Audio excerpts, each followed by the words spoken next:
सीतापुर नाम के गांव में शारदा नाम की औरत रहा करती थी। उसके पति के देहांत के बाद वह मजदूरी का काम किया करती थी। उसे एक रानी नाम की लड़की थी जो स्कूल में जाती थी। शारदा जब मजदूरी का काम किया करती थी तब रानी स्कूल जाकर अपनी पढ़ाई पूरी करती थी। जब जब रानी को समय मिलता वो भी अपनी माँ के साथ काम पर चली जाया करती थी। दूसरे गांव में अगर मजदूरी का काम मिला तो शारदा रानी को लेकर दूसरे गांव चली जाती थी। एक दिन अपना काम खत्म करके शारदा जंगल के रास्ते से घर जा रही थी। तभी भूख लगने की वजह से शारदा और रानी एक पेड़ के नीचे रोटी खाने के लिए बैठ जाती है। शारदा रानी से, रानी बेटी चलो हम पहले खाना खा लेते हैं। हाँ माँ, मुझे भी बहुत भूख लगी है, चलो ना खाना खाते हैं। दोनों माँ बेटी खाना खाना शुरू कर रही थी।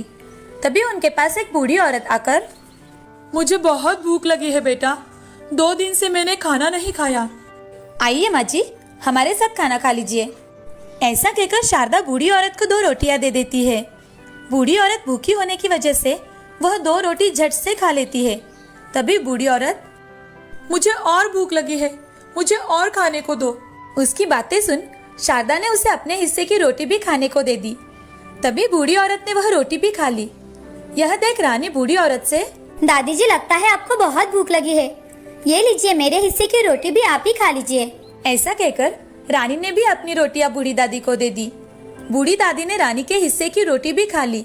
तभी बूढ़ी दादी शारदा से, क्या तुम्हारे पास इतनी ही रोटियां थी? देखिए माँ जी, मैं काम खत्म करके घर जा रही थी।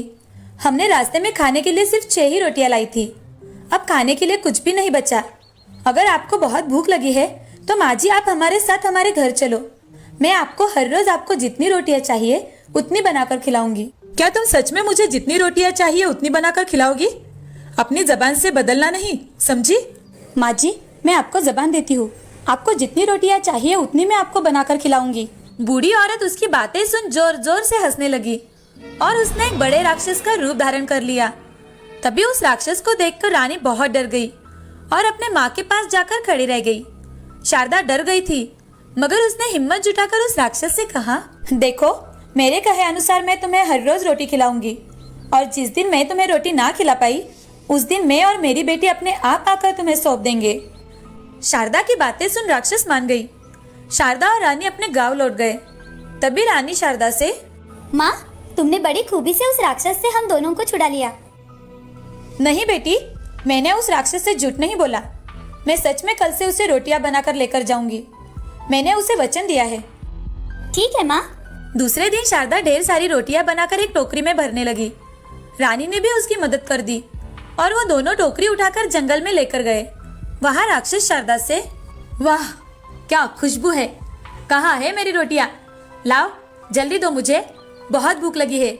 ऐसा कहकर राक्षस टोकरी की सारी रोटियां खा गई और राक्षस शारदा से, मुझे हर रोज ऐसे ही गर्मा गर्म स्वादिष्ट रोटियां खिलाना, वरना तुम दोनों को मैं ऐसे ही खा जाऊंगी। ऐसा सुनकर शारदा और रानी टोकरी लेकर घर लौट आए। वो दोनों हर रोज टोकरी भरकर रोटियां बनाती और उस राक्षस के लिए ले जाती। राक्षस भी बड़े मजे से गर्मा गर्म रोटी खाया करती थी। ऐसे ही कुछ समय बीत गया। एक दिन रानी शारदा से, माँ हमारे पास रोटी बनाने के लिए थोड़ा भी आटा बचा नहीं है और हमारे पास के पैसे भी खत्म हो गए हैं। अब हम क्या करें माँ? क्या करे बेटा, हम दोनों ने जबान दी है तो हमें जाना ही होगा। आज क्या होगा पता नहीं, उसका डर तो मुझे भी लग रहा है। उसी समय वह राक्षस बनी बूढ़ी दादी शारदा के घर आती है और शारदा से बूढ़ी औरत, आओ माँ जी, हम तुम्हारे ही बारे में बात कर रहे थे। इतने दिन मैंने मेहनत करके तुम्हारी भूख मिटाई है पर हमारे पास अब पैसे बिल्कुल खत्म हो गए हैं। तुमने तो आज हमें जंगल तक आने की तकलीफ से भी बचा लिया है। आज तुम हम दोनों को ही खा लो। ऐसा कहकर शारदा अपने बेटी को गले लग जाती है। तभी बूढ़ी दादी एक देवी के रूप में बदल जाती है। वह बूढ़ी दादी राक्षस के सिवा देवी बनी देख शारदा और रानी अचरज से एक दूसरे की ओर देखते हैं। तभी देवी शारदा से, मैंने तुम दोनों की बात सुन ली थी। जब मैंने तुम दोनों को जंगल में देखा था तब तुम दोनों ने अपने पास की रोटी तो दी थी और अपने हिस्से की रोटी भी मुझे दे दी। मैं तुम दोनों की परीक्षा ले रही थी।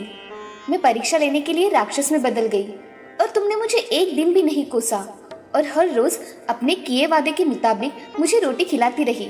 इससे मैं बहुत प्रसन्न हो गई हूँ। मैंने तुम दोनों जैसा नेक इंसान आज तक नहीं देखा।